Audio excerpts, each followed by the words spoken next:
Hello guys, TVS সেরভি চ্যানেলে আপনাদের সবাইকে আরও একবার স্বাগতম। আশা করি সবাই ভালো আছেন। আপনারা যারা টিভিএস আতর ব্যবহার করেন, তারা জানেন এই স্কুটারটি পারফরমেন্সের দিক থেকে কতটা সেরা। কিন্তু সঠিক সময়ে মেইনটেন্যান্স না করলে সেই পারফরমেন্স ধরে রাখা কঠিন হয়ে পড়ে। আজকের ভিডিওটি খুব গুরুত্বপূর্ণ হতে চলেছে। আজকে আমরা দেখাবো টিভিএস আতর্কের পিছনের চাকা বারিয়ার হুইল ব্রিজিং করার সঠিক পদ্ধতি। অনেক সময় দেখা যায় চাকা ঘোরার সময় ক্যাচোক্যাচ শব্দ করে অথবা চাকা জ্যাম হয়ে থাকে। এটা মূলত ব্রিজ শুকিয়ে যাওয়ার কারণেই হয়।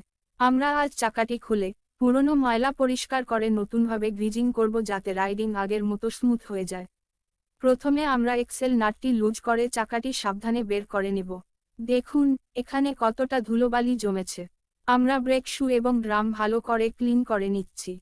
এখন আমরা উন্নত মানের গ্রিজ ব্যবহার করছি যাতে এটি দীর্ঘস্থায়ী হয়। ঠিকঠাক গ্রিজিং হলে আপনার মাইলেজ এবং রাইডিং কোয়ালিটি উভয়ই বৃদ্ধি পাবে।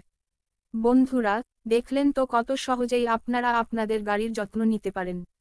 আমাদের আজকের এই গ্রিজিং প্রসেসটি যদি আপনাদের ভালো লেগে থাকে এবং কাজে আসে, তবে অবশ্যই ভিডিওটিতে একটি লাইক দেবেন। আর এরকম আরও অনেক টিভিএস বাইক এবং স্কুটারের সার্ভিসিং টিপস পেতে আমাদের টিভিএস সেরভি চ্যানেলটিকে এখনই সাবস্ক্রাইব করে পাশে থাকা বেল আইকনটি বাজিয়ে দিন। আপনার যদি কোনো প্রশ্ন থাকে বা অন্য কোনো মডেলের ভিডিও দেখতে চান, তবে নিচে কমেন্ট করে জানান। দেখা হবে পরবর্তী ভিডিওতে। ধন্যবাদ।